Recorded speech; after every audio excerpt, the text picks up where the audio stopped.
Hola, ¿qué tal? ¿Cómo están? Espero que se encuentren muy bien. Vamos a continuar con este curso que lleva por nombre Historia General del Español. Y pues ya vamos a comenzar con la unidad número 3, la cual pues tiene por nombre Pueblos posteriores a los romanos en Hispania. Y es un nombre que la verdad pues le da conexión o sentido al contenido que vimos en la unidad 2 porque en la unidad 2 estuvimos hablando de lo que fue la Hispania romana, la Hispania que pues ya había adoptado el estilo de vida de los romanos porque ya había sido conquistada, no solamente en la cuestión física de la guerra, o sea, de que hayan sido conquistados mediante el sometimiento, mediante la esclavitud, ni nada de eso, sino que nos referimos más bien a que ya habían sido conquistados en cada uno de los aspectos que conformaban este territorio hispano, como lo era la cultura, como lo era la política, como lo era pues la lingüística, la sociedad, la religión, ¿verdad? Y cada uno de los aspectos que conforma pues una sociedad. Y pues estuvimos viendo también acerca de que el lenguaje que se hablaba en la Hispania romana pues era el latín, y el latín pues se dividía en dos tipos, que era el latín culto, el cual era pues el latín escrito, mientras que había otro latín que era el latín vulgar, el cual pues era utilizado de manera oral, ¿verdad? De manera hablado.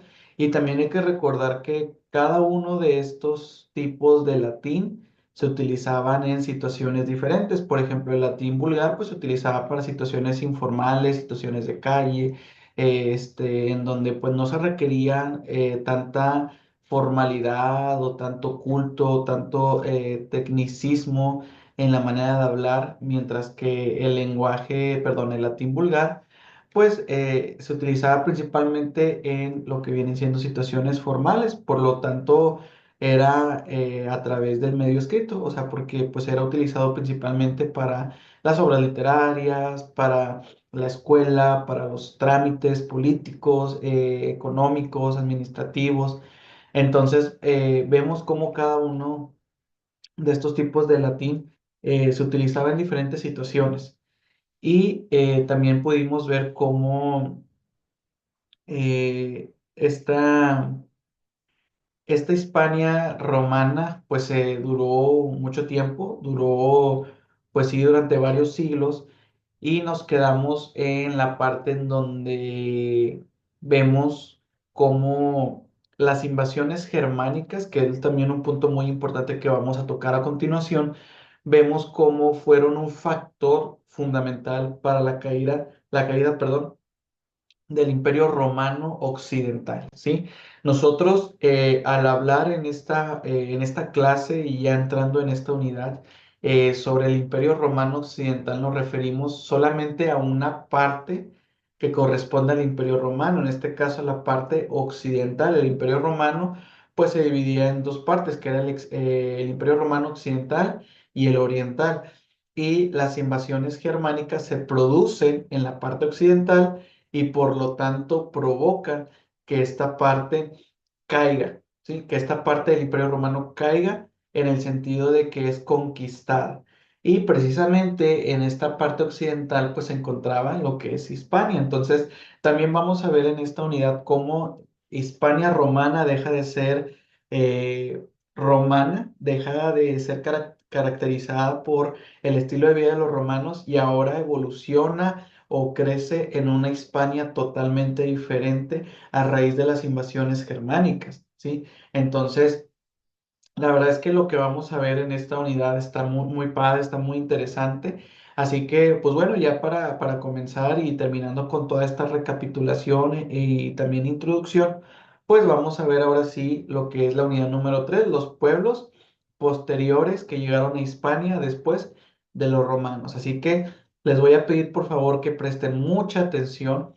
También que, como en cada una de las clases, si tienen dónde apuntar, apunten en una libreta, en un bloc de notas, en una hoja de papel. Es muy importante que apunten porque pues también estos apuntes les ayudan posteriormente pues para la elaboración de sus actividades y pues de sus proyectos, ¿ok? Entonces pues vamos a iniciar Y para iniciar, a mí me gustaría que viéramos este primer punto. A ver, ok, a ver,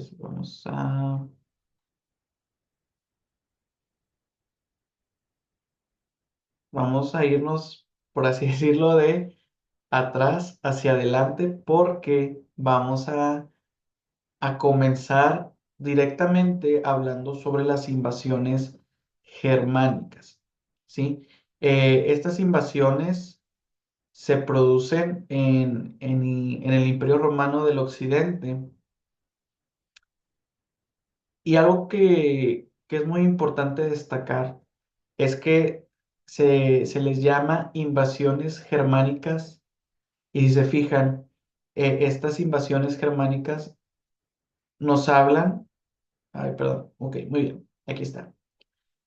Estas invasiones germánicas, algo que me gustaría comentarles es que nos estamos refiriendo a ellas en plural. ¿Qué quiere decir esto? Que no, estas invasiones no solamente fueron llevadas a cabo por un solo pueblo, sino por diferentes pueblos germanos que venían de la península escandinava.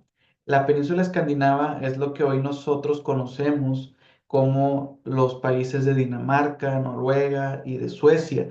Entonces, estos pueblos venían de esta península del norte y venían para conquistar el Imperio Romano de Occidente.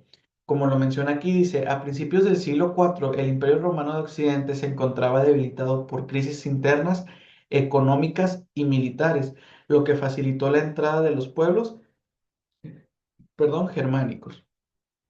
Ahora, ¿por qué se produce esta invasión y cómo es que tuvieron éxito estos pueblos germánicos? Bueno, para este siglo, el Imperio Romano, perdón, de Occidente, la verdad ya no estaba en su esplendor. O sea, como dicen los chavos, pues ya no estaba en su prime, en su momento más máximo, mejor, ya no estaban en ese momento, porque en el Imperio Romano de Occidente, había muchos problemas, muchos conflictos en la cuestión política, en la cuestión económica, también en la cuestión en la cuestión militar, ¿sí? Porque lo que pasa es que hablando en la cuestión política, eh, había mucho problema en cuanto a los emperadores, ¿sí?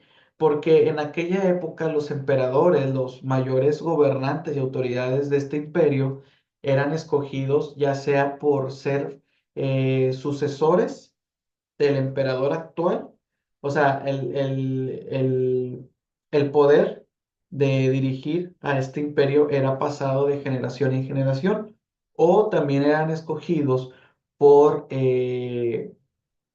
pues por decisión del pueblo, ¿sí? O sea, que, por ejemplo, el pueblo decía, ah, bueno, pues esta persona que tiene riqueza, que tiene autoridad, que me cae muy bien, pues ahí vamos a ponerlo como emperador, ¿sí? O sea, había dos maneras en las que se podía escoger al emperador del Imperio Romano. Una era a través de la sucesión familiar, ¿sí? A través de que se traspasaba el poder, o la otra era a través de lo que era pues el favoritismo o el consentimiento del pueblo. Pero aquí lo importante es que como tal no había un sistema para elegir al siguiente emperador, ¿sí?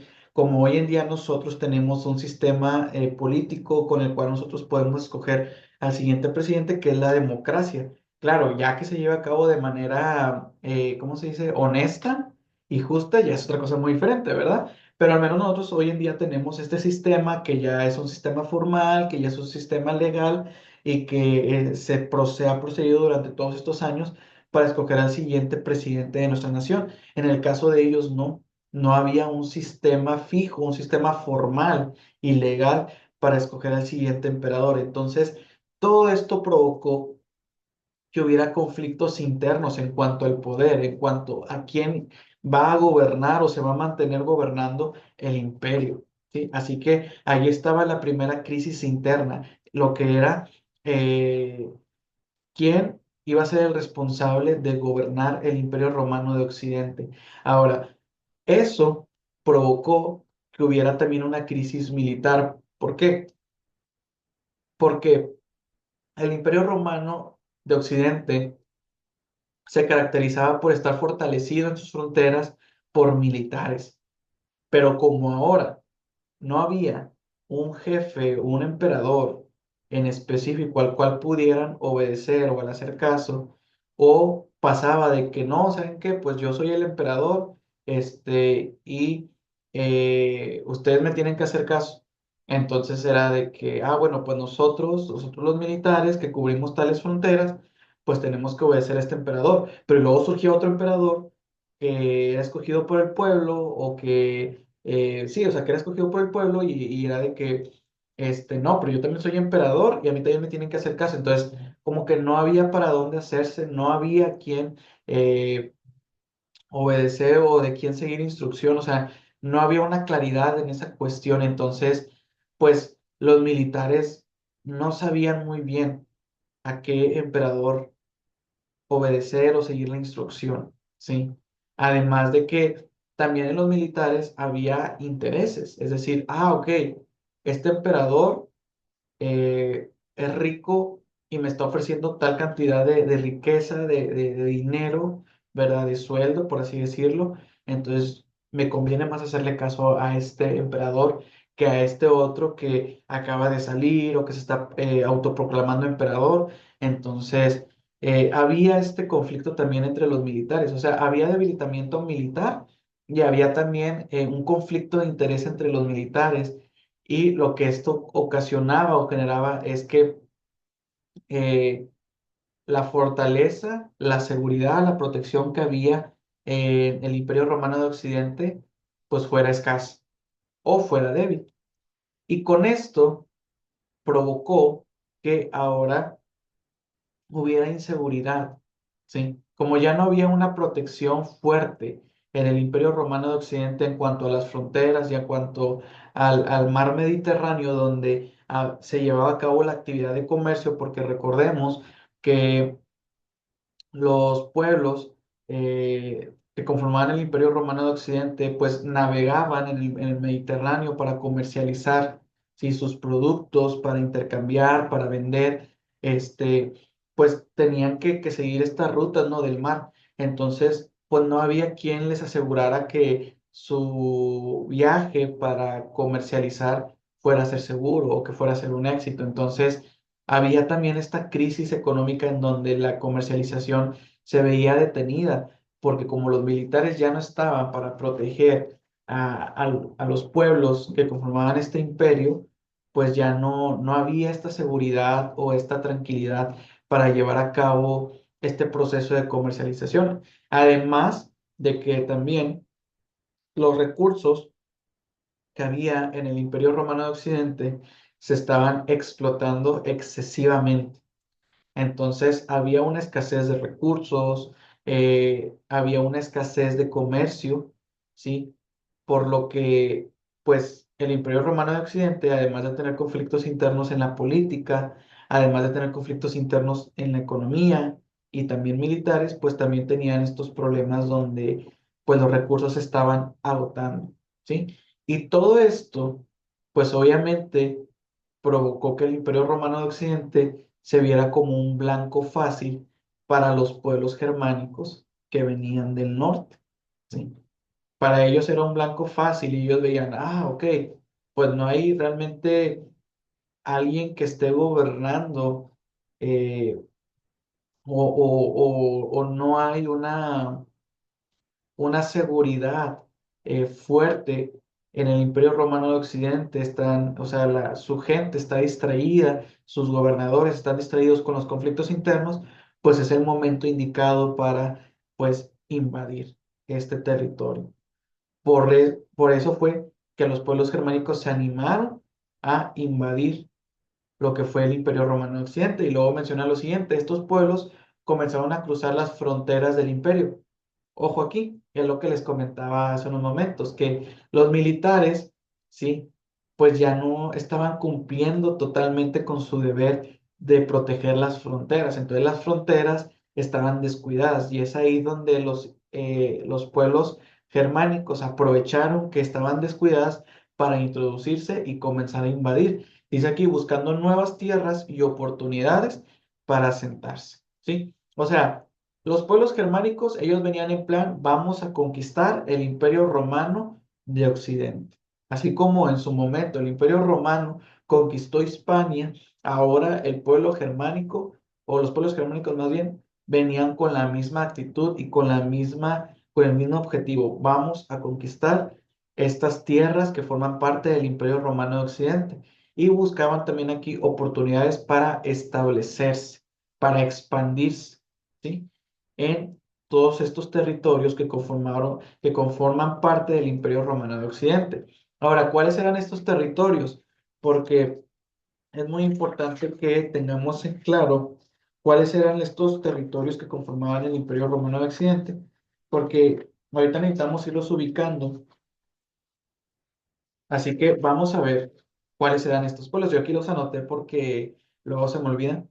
Y estos territorios, más bien, que conformaban el Imperio Romano de Occidente eran Italia, Galia, Panonia, África, Britania y, y bueno, y pues también el más importante que es el que nos interesa, Hispania, ¿sí?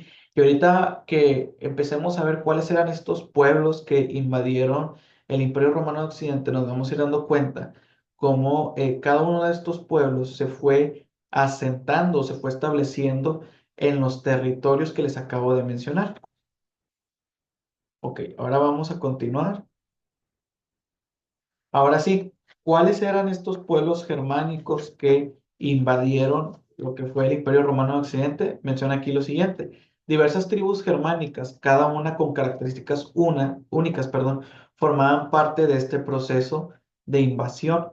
Entre ellos destacaron los visigodos, ostrogodos, vándalos, francos, burgundios y lombardos, todos con un papel clave en la transformación de Hispania y Europa. ¿Sí? O sea, cada uno de estos pueblos son los que vamos a ver a continuación, pero algo muy importante es que estos pueblos, cada uno tenía su propia cultura, cada uno tenía su propia lingüística, cada uno tenía su propia política, cada uno tenía su propia economía, o sea, eran pueblos totalmente diferentes. Y esto, pues es muy importante porque esto le dio una característica de choque cultural que se da en España, ¿sí? Y que pues también termina de formar o de consolidar a España como lo que hoy nosotros conocemos como España. O sea, todas estas culturas o pueblos se mezclan y terminan contribuyendo de una forma al lenguaje español, terminan contribuyendo de una forma a la economía, perdón, política que hoy en día nosotros conocemos en España y bueno, pues también en Europa. Pero sí es muy importante entender esto, que cada una de estas tribus o pueblos tenía sus propias características. Por eso es que cada una de ellas se buscó un propio territorio en el Imperio Romano de Occidente. No todas habitaron en un mismo territorio, sino que cada una de ellas buscó un propio territorio en el cual establecerse. Y primeramente tenemos a los visigodos. Menciona aquí lo siguiente, los visigodos, liderados por Alarico I, saquearon Roma en 410 y se asentaron en la península ibérica, donde establecieron el reino visigodo. Su apogeo ocurrió bajo el rey Leovigildo hasta la llegada de los musulmanes en 711. O sea, este pueblo fue uno de los primeros pueblos germánicos que llegó a la península ibérica. Recordemos que con península ibérica nos referimos a Hispania, lo que hoy conocemos también como España y Portugal, ¿verdad? Entonces, los visigodos llegan a la península ibérica, son de los primeros pueblos germánicos en llegar y ellos lograron establecerse por 301 años, ¿sí? O sea, por 300 años ellos formaron parte de la península ibérica, ¿sí? Y de hecho, eh, fue por ellos que posteriormente los árabes llegan a invadir lo que es la península ibérica y pues Hispania deja de ser una Hispania germánica, por así decirlo, y se convierte en una Hispania diferente que vamos a ver más adelante. Pero los visigodos lograron establecerse durante 300 años en la península ibérica y obviamente también tuvieron su influencia en la cuestión lingüística, en la cuestión cultural, en la cuestión política, en la cuestión económica. Ahorita por cuestiones de tiempo, pues no nos vamos a meter tanto en esos detalles, solamente quiero que conozcan qué pueblos se establecieron en el Imperio Romano de Occidente y aquí tenemos el primero, que los visigodos pues llegaron a la península ibérica, o sea, llegaron a Hispania. Así que si ponemos atención de los territorios que les acabo de mencionar que conformaron el Imperio Romano de Occidente, el primer pueblo, ¿sí? Más bien el primer territorio que recibió, por así decirlo, a un pueblo germánico, pues fue la península ibérica, ¿sí? Fue Hispania. Así que si ustedes lo apuntaron, pues pueden ir tachando Hispania de que ya fue conquistado, de que ya llegó ahí un pueblo, el cual son los visigodos. Luego tenemos los ostrógodos, que los ostrógodos mencionan lo siguiente: los ostrógodos tras la caída del Imperio Romano se establecieron en Italia. O sea, aquí vemos un territorio diferente al cual llegaron, el cual fue Italia, bajo el liderazgo de Teodórico el Grande. Es que en estas épocas los nombres que había están bien curiosos y muy complicados de pronunciar. De hecho, no sé cómo le hacían en aquella época para pronunciarlos, pero bueno. Y menciona aquí lo siguiente: este reino buscó mantener las estructuras romanas, pero fue eventualmente derrotado por el Imperio Bizantino en el siglo VI. O sea, este pueblo, cuando llega a Italia, ¿sí? Pues obviamente conoce a los pueblos romanos que ya habitaban ahí, conoce las estructuras políticas, las estructuras sociales, las estructuras económicas que ya existían. Y pues ellos les agradó todos estos sistemas, estructuras, modos de vida que los romanos trajeron al territorio de Italia. Entonces, como les gustó, pues ellos trataron de preservarlo, pero sin embargo no se pudo. ¿Por qué? Porque después son derrotados por el Imperio Bizantino en el siglo VI y trae un cambio en todas estas estructuras, ¿sí? O sea, surge un cambio que viene a cambiar totalmente todo lo que se conocía en cuestión del modo de vida que se llevaba en Italia sobre los romanos. Entonces, por eso es que no se pudo conservar estas estructuras de los romanos en el territorio de Italia cuando los ostrógodos vinieron a establecerse en este lugar. Y luego tenemos a los vándalos, que los vándalos cruzaron el Rin en el siglo V. ¿Qué es el Rin? Pues es uno de los ríos que había en el occidente, uno de los ríos más famosos, grandes que había en aquel entonces. De hecho todavía existe, pero pues en aquel entonces se le conocía como el río Rin. Y dice aquí que invadiendo Hispania antes de dirigirse a África del Norte, donde fundaron un reino. O sea, ellos también invadieron Hispania y posteriormente se dirigieron a África. O sea, ya vimos que se conquistó Hispania con los visigodos, luego tenemos que se conquistó Italia con los ostrógos, y ahora vemos que acá hay otro territorio, el cual es África del Norte. Primeramente llegaron a Hispania, pero luego se fueron a África del Norte. O sea, ya vemos cómo tres territorios que conformaban el Imperio Romano de Occidente ya habían caído, ya habían sido conquistados. Y menciona que en África del Norte fue donde establecieron su reino vándalo. Y dice aquí, en 455 los vándalos saquearon Roma, sumando a su reputación como guerreros temidos. ¿Sí? O sea, fueron el segundo pueblo que saqueó Roma. O sea, Roma realmente quedó totalmente en ruina, realmente fue su caída, realmente perdieron su poder, perdieron su riqueza, porque no fue solamente un pueblo el que los saqueó, el que los invadió y les quitó todo lo que tenían, sino que fueron varios pueblos, porque aquí ya estamos viendo dos.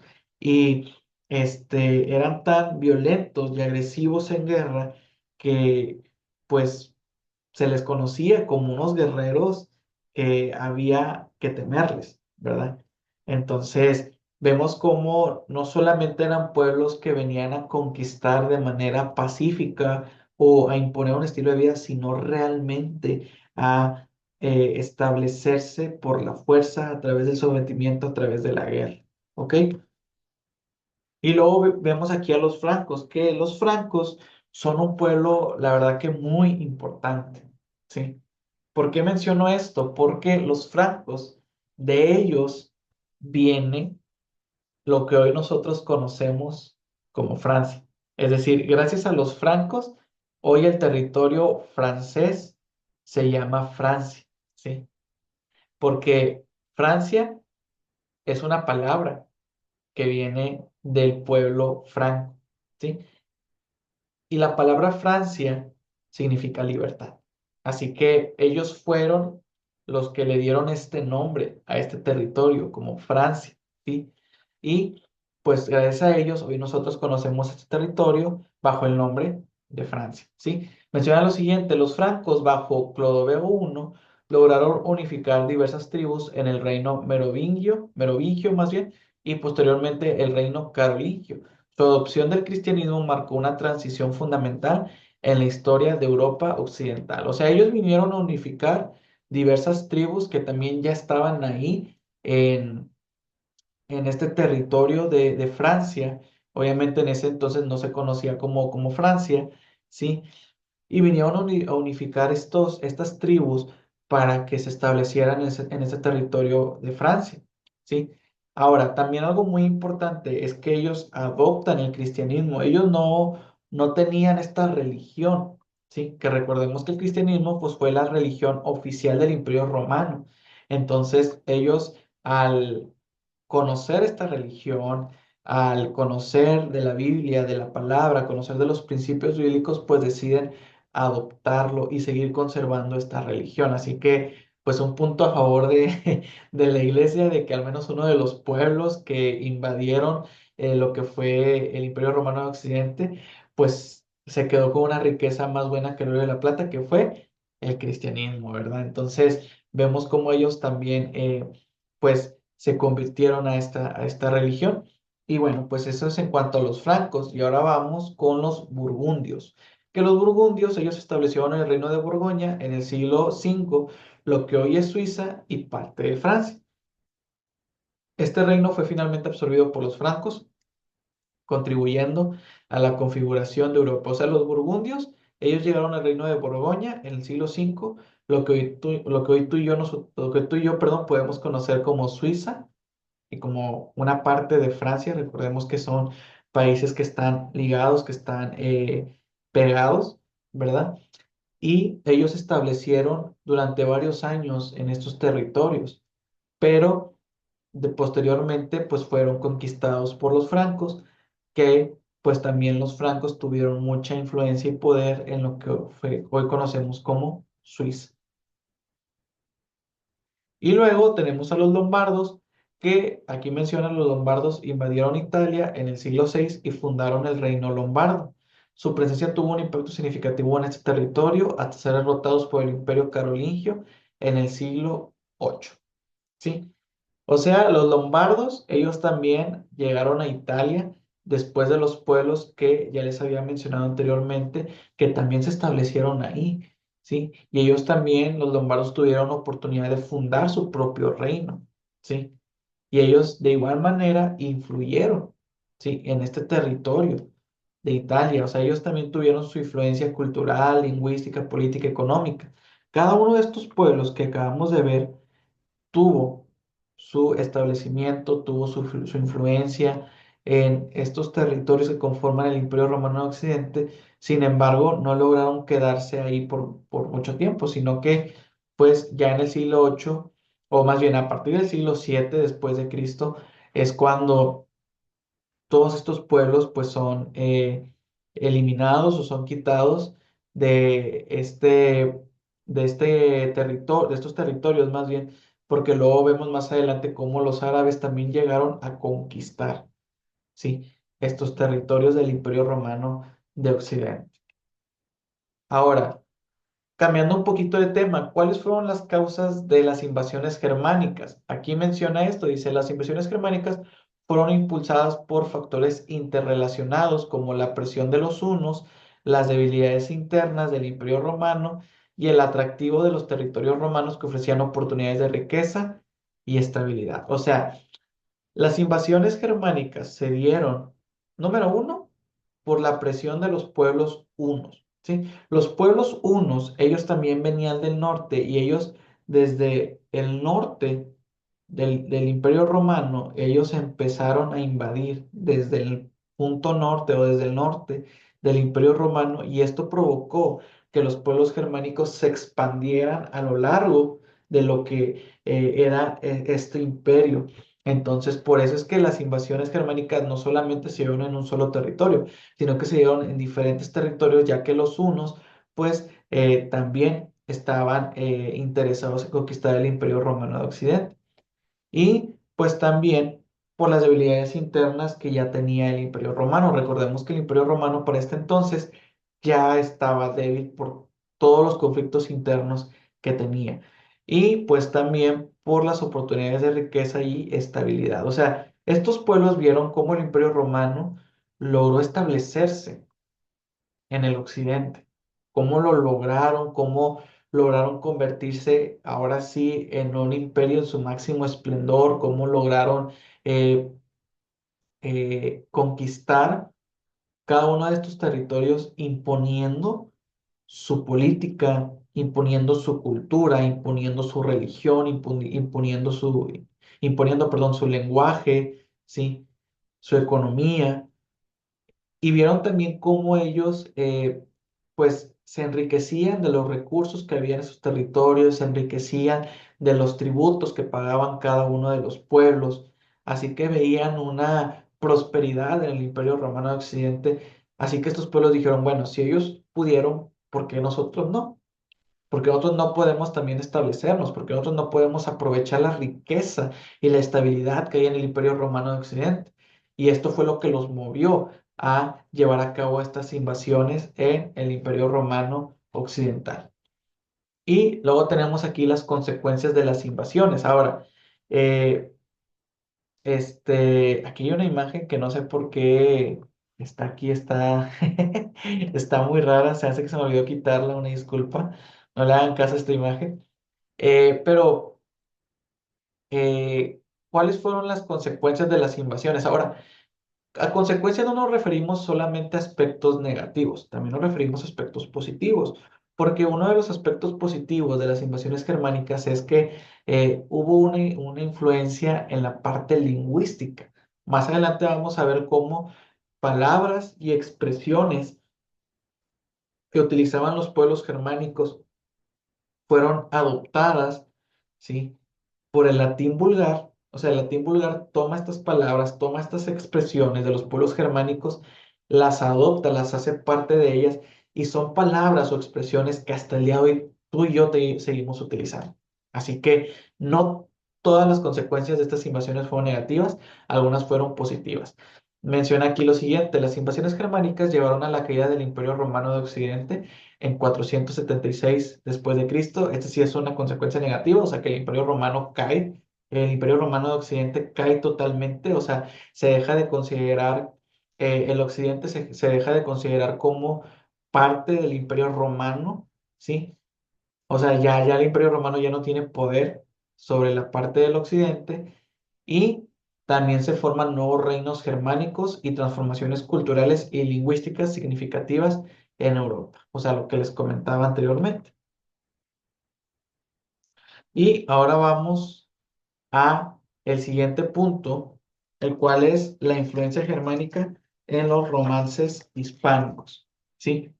Ahora, eh, algo que se me olvidó mencionar hace unos momentos es que con la llegada de los pueblos germánicos al Imperio Romano de Occidente, pues hay esta mezcla de lenguas, ¿sí? Porque ya no solamente en el Imperio Romano, bueno, más bien en los territorios que conformaban el Imperio Romano de Occidente, ya no solamente se hablaba el latín vulgar, sino que ahora también ya se empezaban a hablar las lenguas germánicas. Y esto provocó un choque de dos lenguas totalmente diferentes, ¿sí?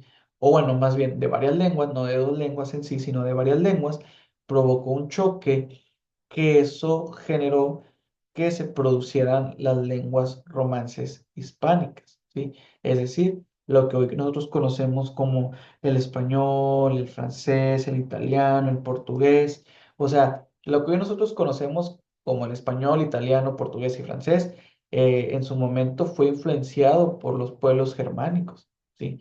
Por lo que ellos hablaban, por su léxico, su gramática, su morfología. Así que vemos cómo la llegada de los pueblos germánicos totalmente trajo consecuencias en el aspecto lingüístico. O sea, vino, podemos decirlo así, a enriquecerlo, ¿sí? Y a consolidar lo que hoy conocemos de estas lenguas que todavía se siguen hablando, ¿sí? Ahora también, antes de pasar al siguiente punto, otro aspecto positivo de las consecuencias de las invasiones germánicas es que se difundió más el cristianismo, o sea, el cristianismo creció. Sí, el cristianismo no fue erradicado, no murió, sino que la religión logró expandirse, porque la religión, como lo vimos en uno de los pueblos anteriores, logró establecerse. ¿Sí? O sea, el cristianismo logró establecerse también como una relación, una religión en cada uno de estos pueblos germánicos. ¿Ok? Así que bueno, habiendo aclarado esto, pues vamos con el siguiente punto, el cual menciona lo siguiente. Ok, a ver. Muy bien, ahora sí vamos a ver la influencia germánica en los romances hispánicos. Y bueno, una influencia que tuvo los pueblos germánicos en el territorio hispano, ¿sí? En los pueblos que habitaban este territorio, pues fue en el léxico, ¿sí? En el léxico nos referimos al vocabulario. Dice aquí, las lenguas romances de la península ibérica incorporaron numerosos términos germánicos, especialmente en áreas relacionadas con la guerra y la administración, ¿sí? Como les comentaba ahorita. Obviamente la gente que habitaba en Hispania y que hablaba el latín, pues empezaron a ver cómo estos pueblos germánicos tenían otra manera diferente de hablar. Y obviamente, eh, al convivir con ellos, decidieron adoptar ciertos términos, ciertas expresiones.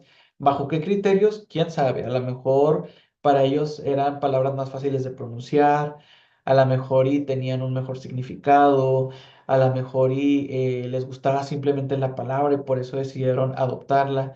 Y eso es algo que pues, todavía sigue pasando hasta el día de hoy. Nosotros hablamos español, sin embargo, nosotros también hemos adoptado palabras del inglés como por ejemplo, nosotros a veces ¿qué ejemplo les puedo poner? Por ejemplo, para decir fútbol, hay quienes dicen soccer y soccer pues es la manera de decir fútbol en inglés. Entonces, o sea, nosotros también, así como en su momento lo hicieron los pueblos romanos de la península ibérica, pues también nosotros así en su momento lo hemos hecho. Así que eso es algo normal que se da cuando chocan diferentes lenguas de diferentes culturas o de diferentes pueblos. Y aquí vemos algunos ejemplos de las palabras que el latín adoptó de las lenguas germánicas, como por ejemplo, como la palabra guerra, que se adoptó del germánico, que se dice guerra, ¿sí? Pero pues se adoptó y se transformó en guerra. Y luego vemos aquí también otra palabra como robar, que se adoptó de la palabra germánica raúb, la cual pues significa lo mismo, robar, pero se le dio este cambio de raúb a robar. Y dice aquí son ejemplos de la influencia léxica germánica en el latín vulgar, ¿sí? O sea, el léxico de los pueblos romanos que habitaban en Hispania, en la península ibérica, ¿sí? Evolucionó gracias a este choque entre estas dos lenguas, las lenguas romances de la península ibérica y las lenguas germánicas, ¿ok? Y bueno, yo creo que, o bueno, también vamos a ver aquí este punto, ya nada más para terminar y explicarles la actividad. Menciona aquí la influencia sintáctica y de pronunciación, o sea, también hubo influencia de los pueblos germánicos en la pronunciación que se utilizaba en los pueblos romanos de Hispania. Menciona lo siguiente: la presencia de los pueblos germánicos también influyó en la sintaxis y pronunciación del latín vulgar hablado en Hispania. Aunque el impacto fue menos evidente que en el léxico, ciertos aspectos de la estructura gramatical y la prosodia revelan esta herencia germánica. O sea, también de los pueblos germánicos se adoptaron, por ejemplo, nombres propios de personas. Por ejemplo, el nombre de Fernando, de Rodrigo, de Alfonso, vienen de estos pueblos germánicos, ¿sí? Pero también, en cuanto a la sintaxis o a la forma de, de las palabras, también de los pueblos germánicos se adoptaron los sufijos es, o sea, y z, que estos sufijos se agregan a los nombres propios como Fernández, Rodríguez, Domínguez, Jiménez, que significan hijos de Rodrigo, hijos de Domingo, hijos de Fernando. Así que estos sufijos pues también vienen de estos pueblos germánicos y estos nombres propios pues también, ¿sí? Así que hubo alteraciones o más bien hubo cambios en la sintaxis y en la pronunciación de,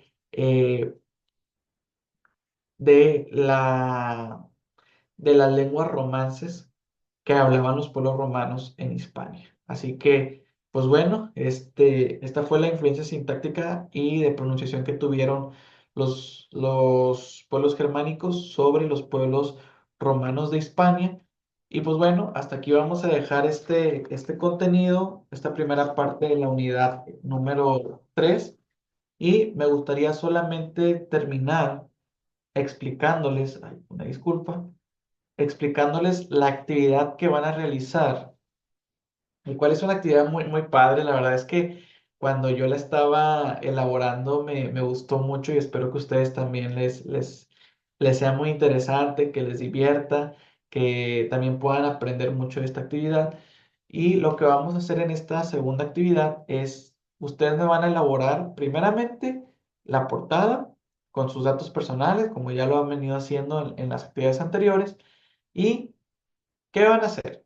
En internet, en páginas web, en videos, en blogs o en artículos de investigación, me van a buscar palabras germánicas o frases germánicas, expresiones, términos que fueron adoptados por el latín vulgar y me van a hacer un listado. Aquí menciona lo siguiente: elabora una lista con mínimo 15 y máximo 30 palabras de términos y expresiones germánicas adoptadas por el latín vulgar. O sea, me van a investigar qué palabras, frases o expresiones de, de los pueblos germánicos se adoptaron en el latín vulgar y me van a hacer un listado, ¿sí? Me van a hacer un listado de estas palabras con su significado y me van a también poner de qué pueblo germánico provienen, si vienen de los visigodos, si vienen de los lombardinos, si vienen de ostrógodos, si vienen de estos pueblos que vemos que eran diferentes, o sea, no eran diferentes pueblos, así que si me pueden poner de qué pueblo germánico viene, con ganas, muy bien. Si no encuentran, no pasa nada. Lo importante es que me pongan este listado de mínimo 15 y máximo 30 palabras o expresiones germánicas que se adoptaron por el latín vulgar. Y una vez que ustedes hayan hecho esto, me van a hacer un collage, ¿sí? Con puras imágenes. Recordemos que el collage es la recopilación o es el conjunto de imágenes relacionadas por un tema en específico. Así que ustedes me van a poner imágenes que estén relacionadas pues a las palabras que encontraron, ¿verdad? O sea, por ejemplo, si ustedes dicen, bueno, eh, el latín vulgar adoptó la palabra agricultura de los pueblos germánicos, pues entonces me van a poner una imagen de la agricultura, ¿sí? Me pueden poner una imagen por palabra, dos imágenes por palabra, como ustedes quieran. Lo importante es que el collage esté bien hecho y que corresponda a las palabras que me pusieron aquí en el listado, ¿ok? Y así ustedes pues ya van identificando qué palabras se adoptaron, cuál era el significado de estas palabras y ya las también relacionan con el significado que ya conocen de estas palabras, ¿verdad? Así que pues para eso es el collage y pues la bibliografía de las fuentes que vayan a consultar. Recuerden elaborarlo en formato APA séptima edición. Así que primero va la portada, luego el listado y luego el collage. El collage lo pueden hacer directamente aquí en esta plantilla o lo pueden trabajar en Canva, lo pueden trabajar en Geniali, en alguna otra plataforma o en PowerPoint, lo convierten a imagen JPG, PNG y ya nada más lo pegan aquí en el documento de Word. Como ustedes quieran, lo importante es que esté el collage y el listado de las 15 o máximo 30 palabras. Así que esta va a ser la actividad. E igual si tienen alguna duda o alguna inquietud, algún inconveniente, me lo pueden comentar y ya pues lo revisamos para que puedan realizar su actividad sin ningún problema. Y bueno, pues yo creo que por el momento vamos a dejar aquí esta sesión. Ya la próxima clase estaremos viendo lo que es la parte 2 de esta unidad número 3 y también les voy a explicar, mejor dicho, la siguiente evidencia de aprendizaje que van a realizar. Y pues bueno, pues hasta aquí vamos a dejar la sesión. Les mando un saludo y cualquier cosa, estoy al pendiente. Nos vemos.